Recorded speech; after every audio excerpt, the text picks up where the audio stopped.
I'm Ann Makovic, and this is The Minute. Wall Street opening at a loss this morning following President Trump's move to pause retaliatory tariffs on all countries except China. The Dow and S&P dropped about 2% at the open, while the NASDAQ dropped closer to 3 points. China's retaliatory tariffs of 84% take effect today. Oakland School Superintendent Kyla Johnson-Trammell has been terminated. That is according to board member Mike Hutchinson, who says the board voted on that decision last night in a closed session. We reached out to Oakland Unified for more information. And autonomous vehicles will soon be operating on Market Street in San Francisco. Waymo starting to map the area in the coming days. Passenger service expected as soon as this summer. Mayor Lurie says this is part of the downtown revitalization efforts. I'm Ann Makovic with The Minutes.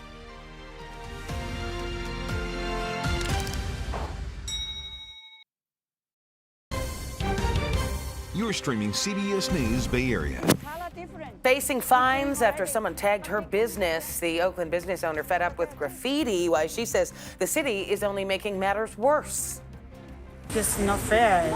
We are the survivors. We're the victims. We are the victims. And yet we're being penalized. Yeah. Plus, we are taking an inside look at San Francisco Police Real-Time Crime Center, the new technology and what's being called the next era of policing, and the concerns over privacy. 400 citywide cameras, license plate reader cameras, and we're watching it, and we're seeing it happen every day. And a groundbreaking new treatment developed right here in the Bay Area that could help millions of people suffering from Parkinson's disease. I could lift my hands up and hold them without tremoring at all. Thanks for joining us today. It is another lovely one around the Bay Area once the fog burns off. Let's check in with meteorologist Zoe Mintz for a look at what is ahead. We're looking at some beautiful weather on the way over the next several days, but I do want to let you all know if you have high allergies, you're definitely going to want to take that allergy medication because our pollen count is going to stay high throughout the rest of the week and into this upcoming weekend as high pressure is going to dominate, little to no chances for any sort of rain. So again, if you want to spend time outdoors, make sure you grab that allergy medication. Dry conditions sticking around again for at least the next 7 days or so. So I would suggest putting that umbrella away. You're not going to need it at least anytime soon, as high pressure will continue to keep us dry and warm throughout the day today, into tomorrow, again into the next 7 days. Even though there is going to be more cloud coverage today, like I mentioned, as an area of low pressure will be quickly approaching from off the shore, that low pressure system not going to be bringing us any sort of potential for any sort of rainfall. High pressure, again, you see that one building into the north. It's going to dominate for, again, at least the next week of weather or so, bringing us drier than normal conditions and warmer than normal conditions for at least the next 8 to 14 days. So this weather pattern is going to stick around for at least the next 7 days ahead of us. So our 7-day forecast is looking really, really nice out there. Although, like I mentioned, more cloud coverage today. That's going to keep our temperatures a degree or two cooler than what we felt yesterday, but still well above average in the mid to upper 70s all across our inland communities. Again, it is going to be absolutely gorgeous out there. I hope everybody can get out and enjoy it. Likely getting back into the 80s across our inland areas by Sunday, getting into the 70s and upper 60s each and every day this week. It's going to stay well above average. I hope you all can get out and enjoy it. It is not uncommon to see graffiti around Oakland, but now a business owner says that they are facing fines from the city for not cleaning it up. She says this is not the first time that her business has been tagged. And as Kelsey Thorad reports, she's not the only business owner feeling pressure from the city.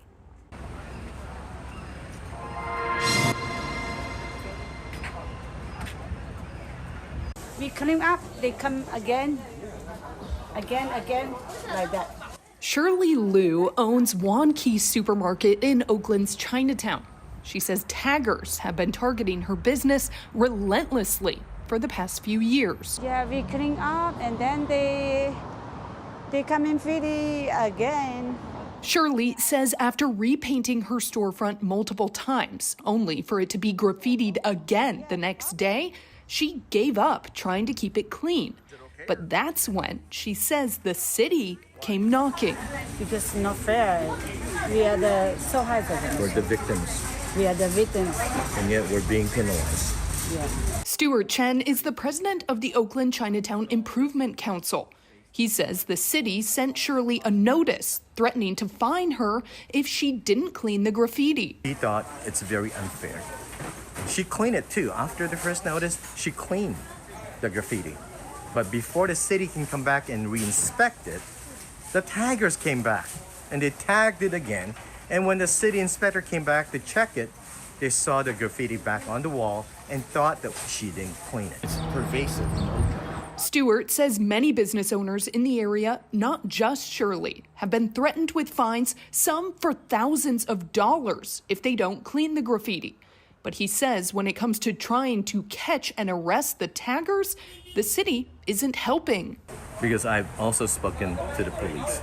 They know who the taggers are, but they can arrest if the DA doesn't prosecute. That's why the council is calling for the city to work with them to prioritize arresting the culprits rather than penalizing the victims. I think it's beyond our capacity to just clean it up. We will have a separate unit. It's called the Graffiti Abatement. OCIC, my organization, will start cleaning the graffiti. But what is going to keep the taggers from coming back? That's on you, the city. Shirley says she's just hoping someone can help her because she can't afford to keep cleaning up the graffiti, and she definitely can't afford to pay continuous fines. So sad. So sad. Yeah, it's not fair, huh? Not fair.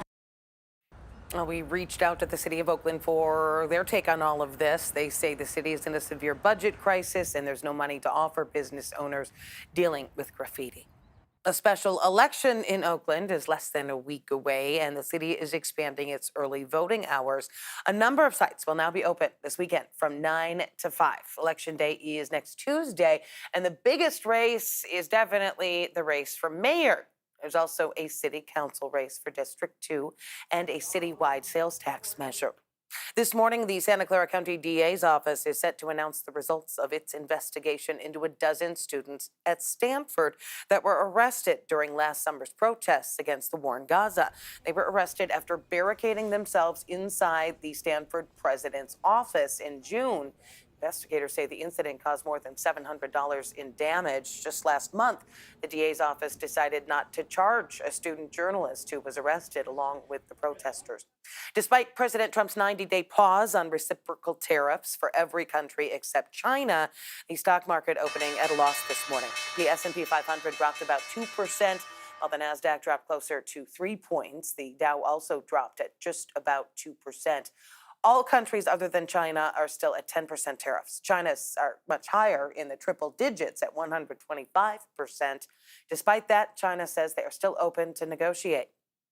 From Chinese officials, they also said, quote, if the U.S. wants to fight, are responsible to continue to the end, but also said if the U.S. wants to talk, our door remains open. And that's kind of the who will call first attitude between these two big global superpowers. As President Trump has often said and White House officials have often said, China just doesn't know how to get these talks started. So they're kind of waiting to see who will call first.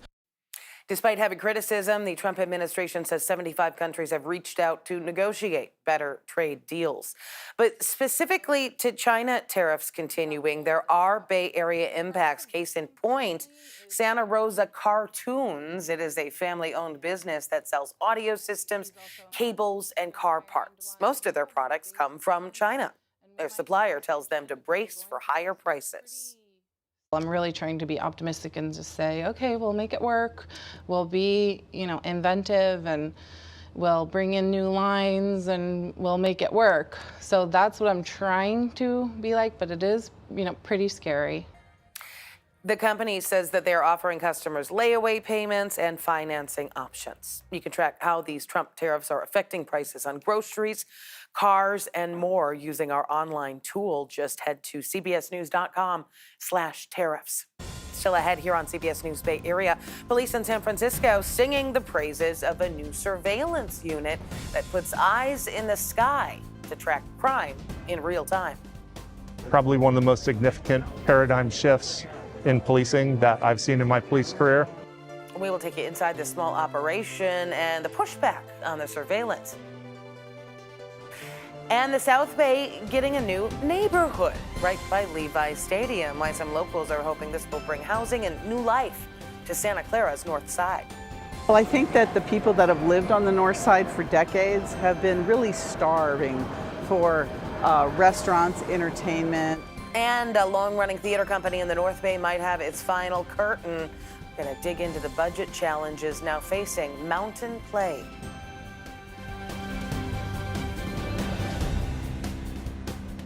In the Bay Area, a new WNBA franchise is taking flight. Catch this first-in-a-lifetime inaugural season as the Golden State Valkyries play live on KPIX and Pix Plus.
After a beautiful day yesterday where we saw some 80s across our inland communities, a bit of a cool down is on the way today with a little bit more cloud coverage, but no chances for rain. And overall, our temperature is still going to be well above average and staying well above average throughout the rest of the week and into this weekend. Sunday, though, that's going to be the warm day of the next 7, with 80s returning to our more inland communities, but still going to be staying in the mid to upper 70s again for at least the next 7 days with absolutely no chances for rain.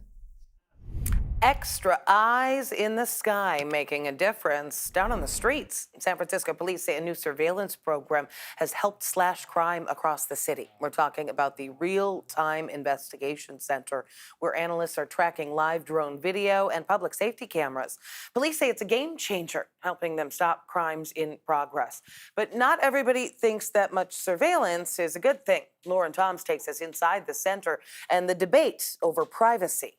Running. They're running. They're running on Geary. Two running westbound on Geary. It sounds like a crime show. Right in front of Louis Vuitton. But tucked away in the bowels of the Hall of Justice is SFPD's new Real-Time Investigation Center, where analysts are giving live updates to patrol officers to track down criminals with the help of new technology. All right, it's going back north, getting up to 22nd.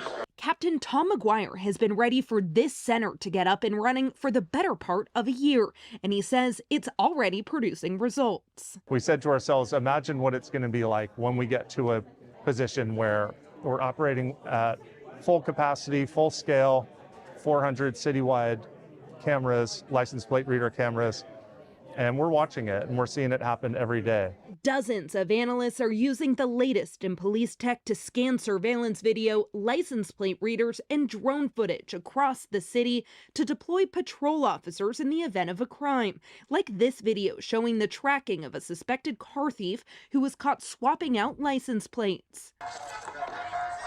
Police Chief Bill Scott says it's not just safer for police officers, but also for the public. In this past year, we have had more technology advancements, and in this past 3 months, more technology advancements than we've had probably in decades in this police department. He says the center has already contributed to more than 500 arrests and intervened in 166 stolen vehicle incidents, although it's unclear how many of those arrested have been charged. But that kind of access to private civilians rings alarm bells for groups like the Electronic Frontier Foundation, which champions privacy initiatives. Beryl Lipton says it's a slippery slope before centers like these can violate a person's privacy rights.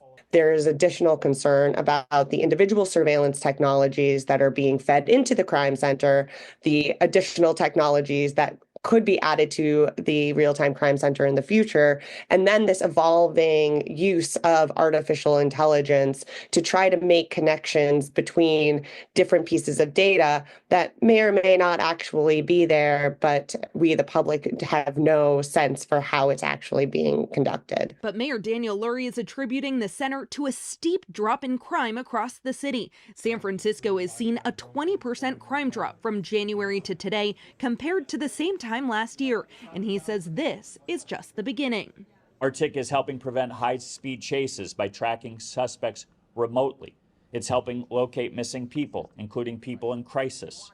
I think we're just scratching the surface. I think that there's just probably one of the most significant paradigm shifts in policing that I've seen in my police career, and we want to continue to grow on this. Deploying what Silicon Valley is known for best, its technology, on the streets of San Francisco.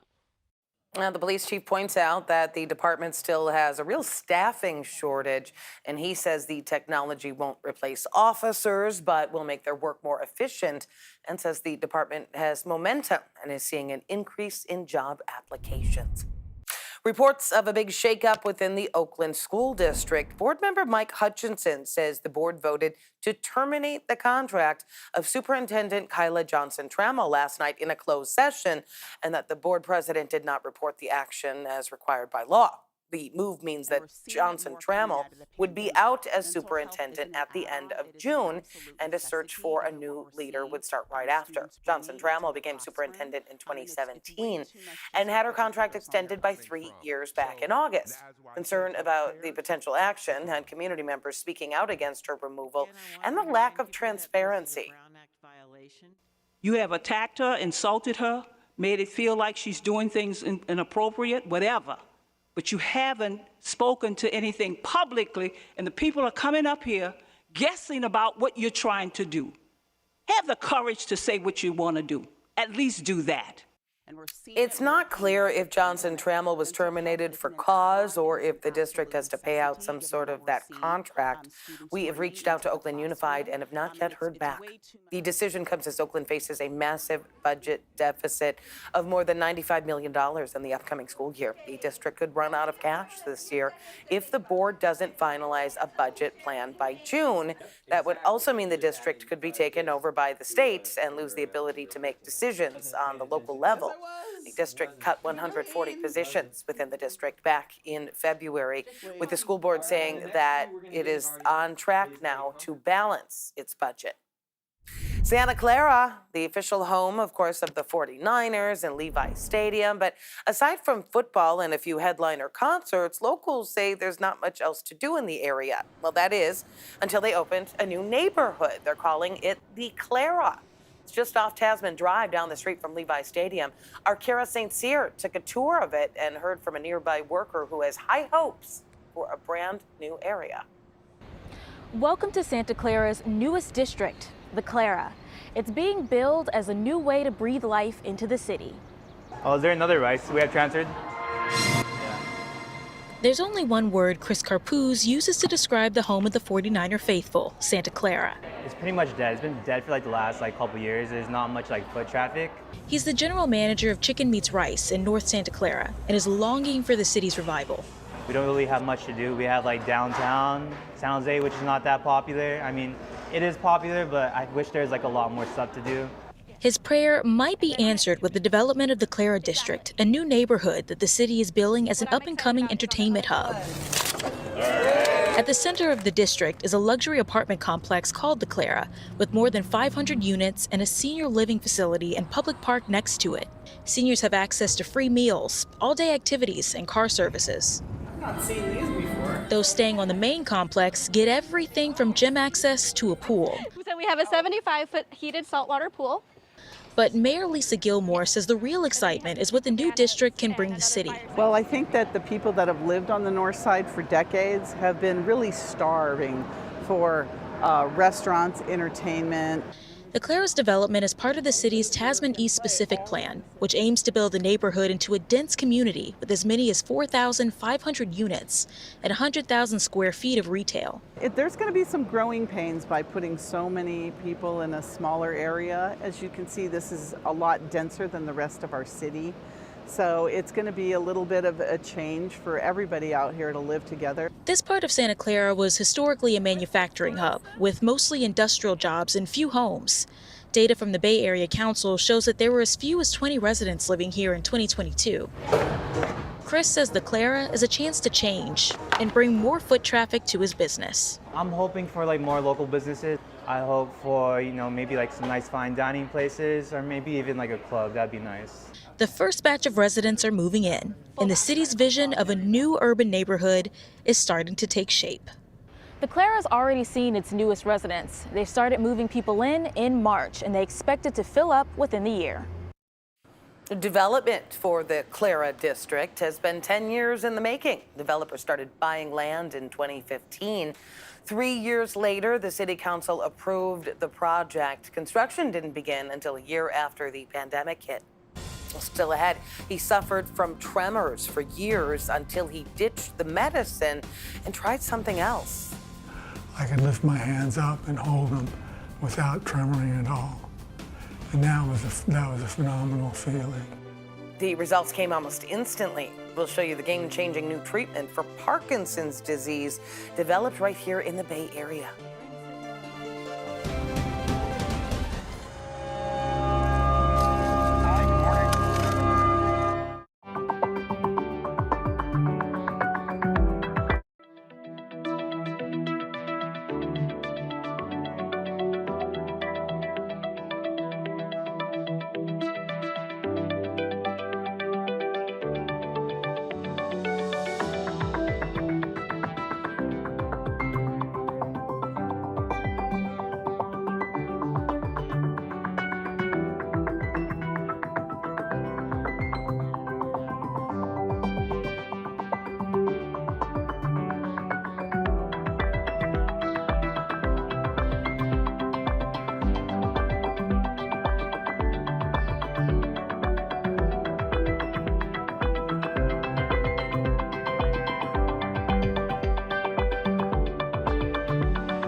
An estimated 1 million people suffer from Parkinson's here in the U.S., but now there's some new hope after a game-changing treatment developed right here in the Bay Area. It's essentially a pacemaker for the brain, and it recently got approval from the FDA.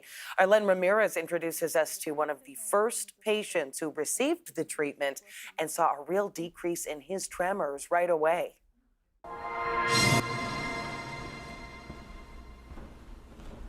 Keith Crable remembers a time not so long ago when it was hard for him to move and walk or do simple tasks like brewing a cup of coffee. Parkinson's disease caused head bobbing, hand tremors, and muscle stiffness, and the medicines he took almost made it worse. It was getting less and less effective, the symptoms were getting worse, and the side effects were almost unbearable. So I viewed myself as reaching the point at which it was worthwhile to consider more dramatic alternatives. A long series of treatments led him to Stanford neurologist Dr. Helen Bronte Stewart, who was developing an experimental new technology in treatment called adaptive deep brain stimulation. Keith was wired to a battery-powered pacemaker-like device to send electric impulses to his brain to fight off the effects of Parkinson's. This is kind of weird, but what they do is they literally drill holes in your brain. And what they do is they put a pacemaker in your body, which is right here. It has wires that run around your neck, behind your ear, up to your head, and then 2 electrodes go down over the head into the deep brain. Keith says he started feeling better almost immediately. After I had the operation, although my hand would shake a lot before, I could lift my hands up and hold them without tremoring at all. And that was a phenomenal feeling. And as a consequence, my hands stopped hurting. My secondary effect of the dyskinesia stopped. That is, I no longer bobbed my head and wove around and had trouble of that sort. Although deep brain stimulation has been around for a long time, Dr. Bronte Stewart's lab found a way to make the device's electronics adapt to an individual patient's brain waves to deliver just the impulses they need. We can actually sense those brain electrical rhythms, find out which electrical rhythms are abnormal, say in Parkinson's disease, and then use those and those patient-specific rhythms to basically drive the brain pacemaker, so that the brain pacemaker now is responding specifically to that person's brain rhythms. So it's really something that we're just following in the footsteps of cardiac pacing, but several decades behind. But this is really going to make this much more precise therapy, individualistic, and sort of more organic. It's working off the brain's electrical rhythms rather than just being on at the same parameters 24/7. And she says she can often see patients improve, like turning on a switch. It's so amazing to see somebody's tremor go away when I just turn up the current. When we're testing the system in the operating room, I turn up the current, their tremor just goes away, their rigidity melts away. And so my neurosurgeon and I are watching that very carefully, and that predicts to us that the person's going to do very well. The treatment was just approved by the FDA for widespread use, but Bronte Stewart cautions. It is not a cure, but it is a very effective therapy. Robert was the first patient in the world to get the adaptive deep brain stimulation as an experimental therapy 5 years ago. It has reduced his need for medication, which greatly increased his quality of life. In the 5 years since, he's become a grandfather 3 times. So I have 3 grandchildren under 4 years old. I think about what it's like to spend time with them now and what it would have been like had I not had the operation. And I think there's a huge difference in my ability just to get around and enjoy them and the happiness I get from them. Robert knows he still has Parkinson's, but at least for now, it's something he can manage, and the therapy has given him healthier years back, which is priceless. Well, Stanford says the adaptive deep brain stimulation therapy is now being tested to treat epilepsy patients and could also be a therapy for depression, but more testing is needed. Stanford is considered one of the top universities in the world for medical research. But now, like many other schools, it's worried about research funding because of federal cuts. In the midst of uncertainty, Stanford has implemented a hiring freeze and will hold town hall meetings to address any concerns for staff and students. Coming up in our next half hour here on CBS News Bay Area, some backlash in the North Bay after a controversial change of course. Reaction from flyers after an airline ditches the Sonoma County Airport to fly deportation flights instead. I personally would never book a flight with Avelo Airlines again. Plus, after funding issues have put an historic North Bay Theater Company on hiatus, we'll introduce you to some organizers leading the charge to try to keep it alive. We just need to get that back into people's minds so that they get excited about it as much as they were when they were little kids.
I'm Ann Makovic, and this is The Minute. Wall Street opening at a loss this morning following President Trump's move to pause retaliatory tariffs on all countries except China. The Dow and S&P dropped about 2% at the open, while the Nasdaq dropped closer to 3 points.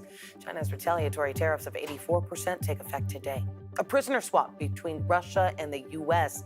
Ballerina Ksenia Karelina is on her way home to Southern California after being detained in Russia last year. She was convicted of treason for donating to a charity helping Ukraine. The U.S. freed a dual Russian-German citizen arrested on smuggling charges. And we're learning a second person has died following that apartment complex fire Sunday in Fremont. 62-year-old Lori Long died from her injuries on Tuesday after falling from a fourth-floor balcony during that fire at the Waterstone Apartments. I'm Ann Makovic with The Minute. You're streaming CBS News Bay Area. We're looking at some beautiful weather on the way over the next several days, but I do want to let you all know if you have high allergies, you're definitely going to want to take that allergy medication because our pollen count is going to stay high throughout the rest of the week and into this upcoming weekend as high pressure is going to dominate, little to no chances for any sort of rain. So again, if you want to spend time outdoors, make sure you grab that allergy medication. Dry conditions sticking around again for at least the next 7 days or so. So I would suggest putting that umbrella away. You're not going to need it at least anytime soon, as high pressure will continue to keep us dry and warm throughout the day today, into tomorrow, again into the next 7 days. Even though there is going to be more cloud coverage today, like I mentioned, as an area of low pressure will be quickly approaching from off the shore, that low pressure system not going to be bringing us any sort of potential for any sort of rainfall. High pressure, again, you see that one building into the north. It's going to dominate for, again, at least the next week of weather or so, bringing us drier than normal conditions and warmer than normal conditions for at least the next 8 to 14 days. So this weather pattern is going to stick around for at least the next 7 days ahead of us. So our 7-day forecast is looking really, really nice out there. Although, like I mentioned, more cloud coverage today. That's going to keep our temperatures a degree or two cooler than what we felt yesterday, but still well above average in the mid to upper 70s all across our inland communities. Again, it is going to be absolutely gorgeous out there. I hope everybody can get out and enjoy it. Likely getting back into the 80s across our inland areas by Sunday, getting into the 70s and upper 60s each and every day this week. It's going to stay well above average. I hope you all can get out and enjoy it. A budget airline that operates out of Santa Rosa says it is changing its business model to focus its efforts on helping the Trump administration deport people. As Katie Nielsen reports, Avelo's decision is getting plenty of backlash. Welcome aboard our priority group members in first class and our Alaska Gold 100Ks for Las Vegas. The Sonoma County Airport is small by Bay Area standards, with flights going to only 15 locations. But for travelers like Will Humphreys, it's a convenient alternative to driving all the way to San Francisco. I'm actually flying American Airlines. He says he'd avoid ever flying Avelo because of the newly announced contract with ICE. There's not much I can do as an individual, and so the limited choices I can make, like switching an airline, is definitely within my ability. Fellow traveler Kristen McMahon feels the same way. We vote with our dollars every day, and I think that can do a lot to send a message that we need to really think about what we're doing and what our message is to the public, because our business is going to suffer because of it. But Avelo executives say their business in Santa Rosa is already suffering. They're going to close the hub there and cut the number of daily flights in half, from 8 to only 4. And at the same time, the airline will pick up a contract with ICE to operate deportation flights out of Arizona starting next month. In a statement, the airline's founder and CEO said, "We realize this is a sensitive and complicated topic. After significant deliberations, we determined this charter flying will provide us with the stability to continue expanding our core scheduled passenger service and keep our more than 1,100 crew members employed for years to come." I personally would never book a flight with Avelo Airlines again, and I believe that we will see substantial protests from members of our community. County Supervisor Linda Hopkins says she was shocked when she heard the news earlier this week about the changes Avelo was making. And since the airport itself is owned and operated by the county, there could be discussion about removing the airline completely. We have had conversations in past years regarding divestment from companies during the last Trump administration. I would imagine that there would be a similar push from the community to divest of businesses like Avelo Airlines and to prohibit them from utilizing Sonoma County space. But some residents say what the airline chooses to do with their contracts is their own business. They're a private company and they're in business. They contracted with the government to do something. That's fine. Like if you have a problem with the government's deportations, that's not a problem with Avelo. So far, Avelo is the only passenger airline that has announced a contract with ICE for those deportation flights. As the weather warms up, it is a great time to get the boat out for a nice day on the water if you are so fortunate. But that is no longer an option at the San Pablo Reservoir. It falls under the jurisdiction of the East Bay Municipal Utility District, or East Bay MUD, and the Water District banned recreational boating at 3 major reservoirs: San Pablo, Comanche, and Pardee.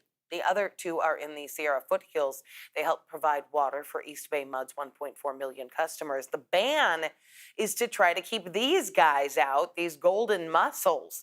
They are highly invasive, they spread quickly, and can survive for a month out of water and really jam up water systems. They have not been spotted in East Bay Mud's waters yet. Around 200 private boat owners are still allowed to use Lake Comanche, but only if they keep their boats in the water for at least the rest of the year, so there's no chance of any contamination. One person said his dad is one of those lucky boaters, but he's going to have to find other things to do this summer. So it's really devastating to know that what you've always done, your lifestyle has just been like shut down for the summer, and you got to figure out something else to do for fun. It's not just boats that are included in East Bay Mud's ban. Any kind of watercraft, including kayaks, paddle boards, and even inner tubes, are prohibited from their lakes. Life vests, though, will still be allowed for swimmers. A long-running tradition in the North Bay is now in jeopardy of coming to an end. We're talking about Mountain Play, the historic Marin County Theater Company. For more than a century, the troupe has been putting on shows at the Cushing Memorial Amphitheater, which sits on near the top of Mount Tamalpais. But like many performing arts groups across the country, they have been struggling to increase attendance. Kenny Choi takes a closer look at the outdoor production and what's driving the uncertainty about its future.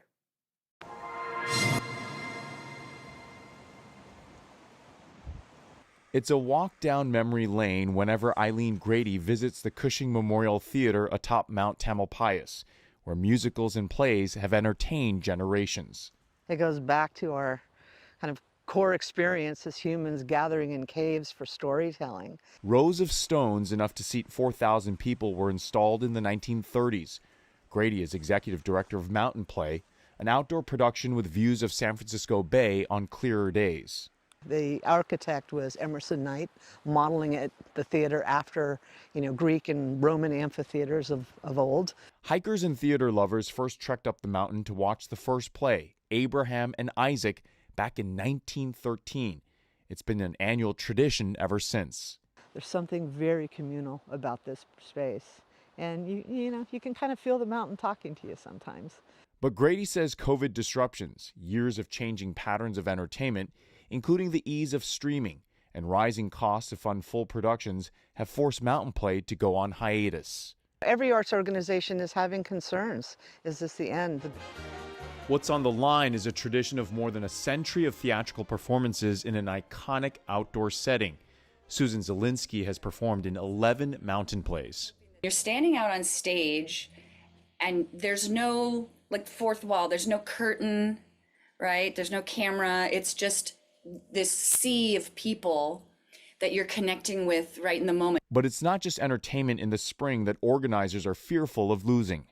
It's that communal aspect of connecting at a deeper level supporters of Mountain Play are hoping to save. I'll talk to people sometimes and they'll say, my family used to bring me all the time when I was little. Oh yeah, I forgot about the Mountain Play. We should go up there. And so we just need to get that back into people's minds so that they get excited about it as much as they were when they were little kids. Bringing community together.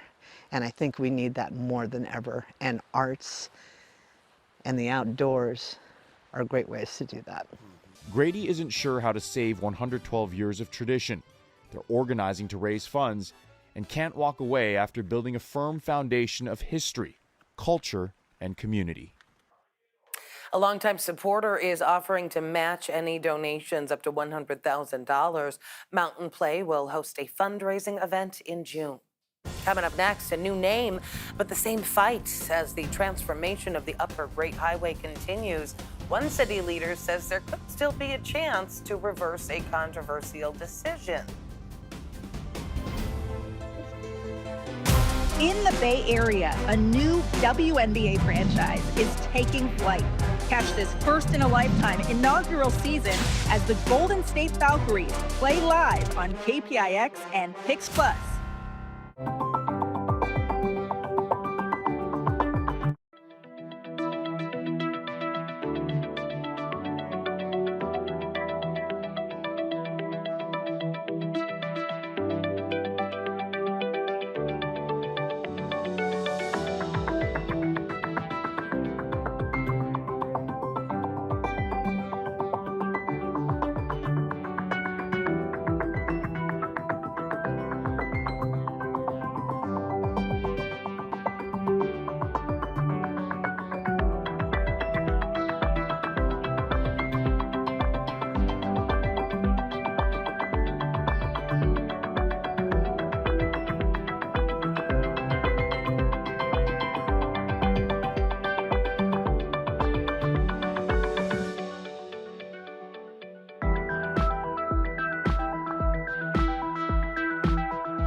After a beautiful day yesterday where we saw some 80s across our inland communities, a bit of a cool down is on the way today with a little bit more cloud coverage, but no chances for rain. And overall, our temperature is still going to be well above average and staying well above average throughout the rest of the week and into this weekend. Sunday, though, that's going to be the warm day of the next 7, with 80s returning to our more inland communities, but still going to be staying in the mid to upper 70s again for at least the next 7 days with absolutely no chances for rain. San Francisco's newest park now has a name. The Recreation and Park Department has chosen Sunset Dunes for the stretch of the Great Highway that is permanently closed to cars. Sarah Donchie spoke with people on the new name and the last-minute attempt to change it back to a highway.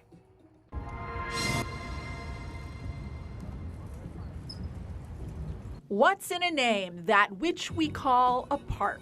Sunset Dunes? Yeah, I mean here especially because you can see the dunes right there. Sunset Dunes is okay as long as they still keep the dunes. It's literal, maybe a little unimaginative. This isn't any park, though. There has been so much controversy, we couldn't even ask people their thoughts on its new name without them bringing up the drama.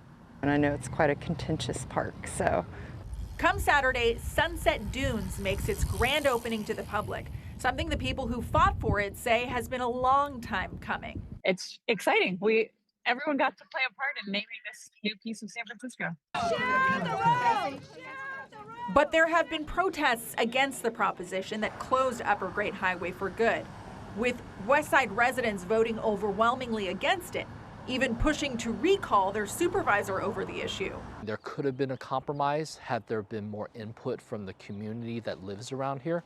And I think that really never occurred. But with the park plans full steam ahead, some city leaders say they want a redo. With District 1 Supervisor Connie Chan writing in the Richmond Review, quote, "I will explore a ballot measure to keep Upper Great Highway open to vehicular traffic Mondays through Fridays and closed on the weekends for recreation. But the measure would require 3 additional supervisor signatures besides myself to be placed on the ballot for citywide election." Friends of Ocean Beach Park say voters have already spoken. I hope it will stay a park. Change is hard, and I think as the park settles in, traffic will adjust, and I'm really hopeful that people will come out here and spend some time and see what an amazing space this is. While some cyclists like Keith Chow say the city didn't do things right the first time and that a new ballot measure is a chance to rectify that. I think it's fair because I think, the impact it has on the community around us is I think more meaningful than the folks who don't have to deal with it day in, day out. We reached out to Supervisor Chan for some clarity on how exactly she would go about this, but we did not hear back. We did hear from Supervisor Joel Engardio, who says he does not see a path forward for Chan to put this back on the ballot, and said she would not have enough support from her fellow supervisors to make that happen. Coming up, this week's CBS News Bay Area Icon Award winner. A horse ranch is celebrating 40 years of serving the peninsula, why it's known as a place where you can be okay. Yeah, come on in. Yeah.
According to the CDC, 1 in 36 kids in the U.S. are somewhere on the autism spectrum, and California has the highest rate with 1 in 27. We want to highlight a woman on the peninsula who's made it her mission to make sure they have a place to belong. Sharon Chin introduces us to this week's CBS News Bay Area Icon Award winner.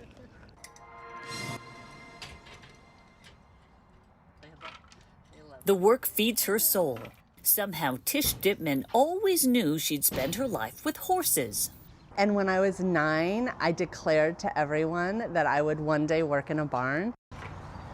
She'd been riding since age 4 and competed in local shows. And years later, when she volunteered as a certified therapeutic riding instructor at BOK Ranch in San Mateo County, it felt like home.